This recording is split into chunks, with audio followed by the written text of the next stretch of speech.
Mình đã làm xong cái món tàu hũ ki mình sốt chua ngọt nha các bạn.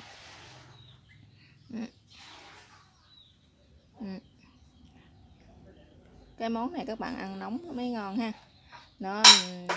Nó nguội á là nó hơi mềm. Cái món này mình ăn với cơm rất là bắt nha các bạn. Nó hơi chua chua ha, ngọt ngọt, ăn với cơm. Rồi các bạn muốn biết mình làm như thế nào thì mời tất cả các bạn sẽ vào bếp làm cùng mình nha. Các bạn, hôm nay mình sẽ giới thiệu với các bạn cái món là tàu hũ ki mình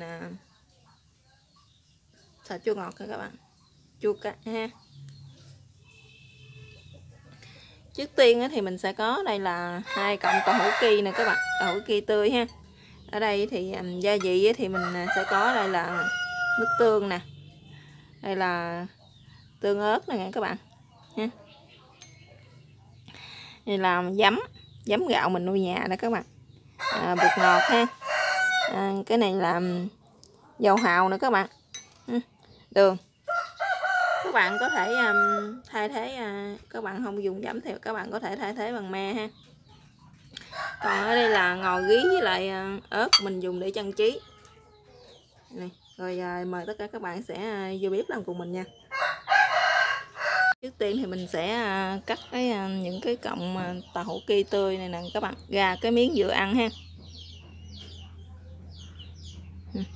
Cắt cho nó nhỏ nhỏ vậy thôi các bạn.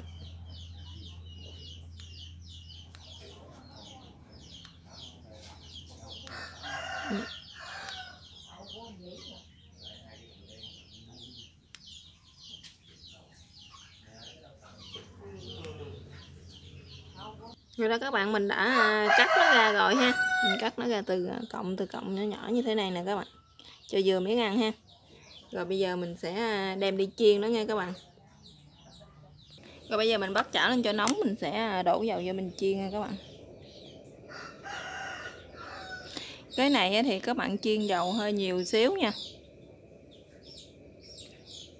Rồi cái miếng tàu hũ cho cái cọng tàu hũ ki của mình á, nó mau vàng ha các bạn, mà nó ít có rút cái dầu vô trong cái thức ăn của mình á.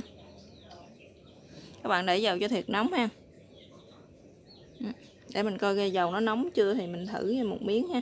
Các bạn để vô một miếng nhỏ thôi coi nó nóng chưa ha. Nếu mà nó nóng thiệt nóng thì miếng tàu hũ của mình nó sẽ phồng lên rất là mau nha các bạn.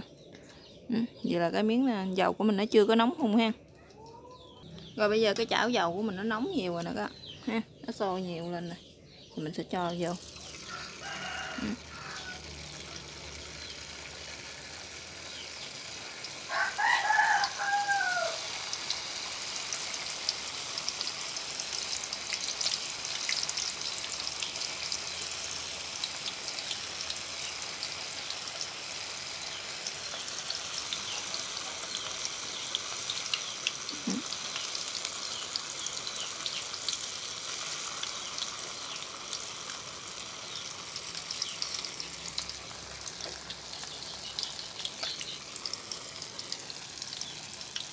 Rồi bây giờ mình đã chiên cái phần tàu hũ ki tươi của mình nó giòn vàng như thế này nè các bạn ha. Thì mình sẽ gấp ra nha các bạn. Các bạn gấp ra để riêng ha, để ngoài cái một cái rổ hoặc là một cái miếng giấy thấm dầu á các bạn ha, cho nó thấm bớt cái phần dầu của nó đi. Rồi bây giờ mình đã chiên xong rồi đó các bạn. Bây giờ mình sẽ đi ướp tương đó ha. Mình ướp sơ một ít nước tương vô đây nè các bạn, cho nó thấm vô đây ha, cho cái phần tàu hũ của mình á, tàu hũ ki của mình nó sẽ thấm gia vị nó một chút mặn, ăn cho nó ngon ha, ăn cho nó hấp dẫn các bạn. Giờ mình sẽ cho vô đây một ít nước tương nha các bạn, để mình ướp nó ha. 2 muỗng nha các bạn. Các bạn sẽ trộn nó lên ha, để đây cho nó thấm xíu. Rồi mình sẽ làm cái nước sốt nha các bạn. Rồi tới cái phần nước sốt ha, mình sẽ cho vào đây nước tương nha các bạn.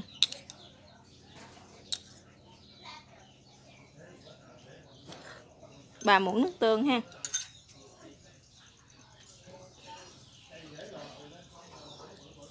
Các bạn để cái tương ớt này nè vô á, cho lên cho nó có cái màu đẹp nha các bạn. 2 muỗng nước tương nha các bạn. 2 muỗng tương ớt nè. Các bạn mà không muốn ăn hơi cay cay á, thì các bạn có thể mình trộn tương cà ha. Và một muỗng dầu hào các bạn.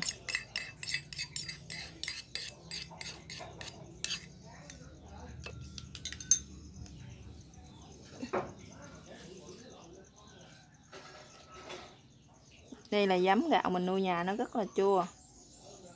Rồi đây mình sẽ cho vào đây một muỗng giấm.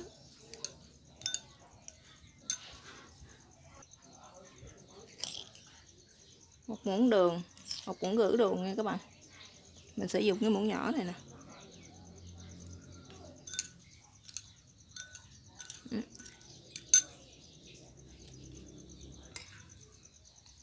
Và 1/4 muỗng cà phê bột ngọt thôi các bạn.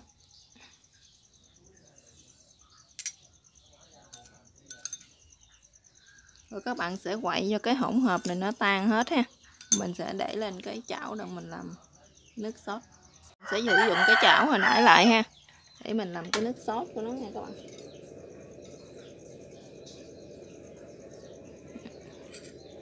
Cái chảo của mình hồi nãy thì nó cũng đã còn nóng, cho nên bây giờ mình sẽ cho vào đây một ít dầu ha.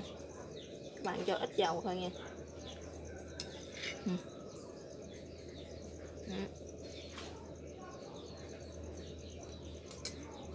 Bây giờ cái phần nước sốt mình đã tan hết đường rồi nè, mình sẽ cho nó vô đây.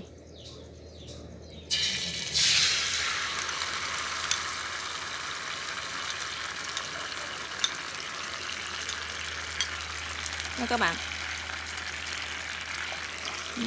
Rồi các bạn để cho nó lửa cho nó lớn ha, cho nó vừa vừa đó các bạn, cho nó sôi, cho nó rút thấm cái này của mình nè, cho nó sệt lại một xíu nữa ha. Thì mình sẽ để cái phần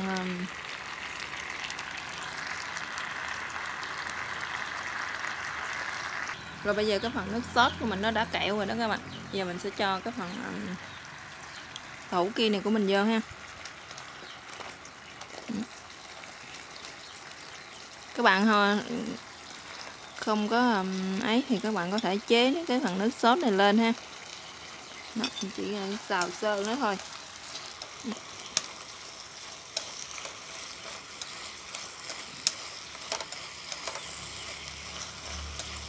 Rồi các bạn để như thế này ha, cho nó xào cho nó rút hết cái phần nước sốt thấm vô trong này nha các bạn.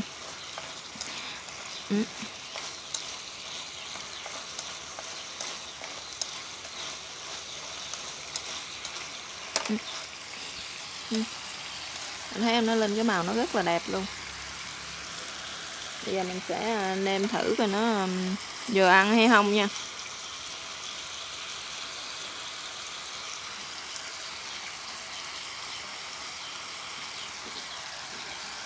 Cái phần gia vị thì như vậy thì nó đã vừa với khẩu vị của gia đình mình. Còn gia đình các bạn như thế nào á thì các bạn có thể giảm gia vị theo tùy ý của mỗi gia đình ha. Bây giờ nó đã đánh lợi rồi nè các bạn, khô ha. Giờ mình sẽ tắt bếp nha.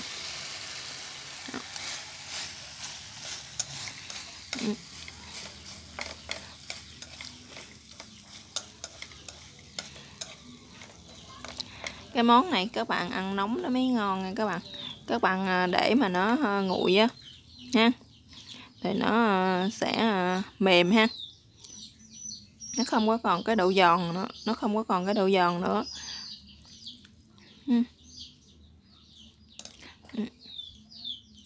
Rồi bây giờ cái món tàu hũ ki mình sốt chua ngọt bây giờ nó đã hoàn thành rồi đó các bạn ha.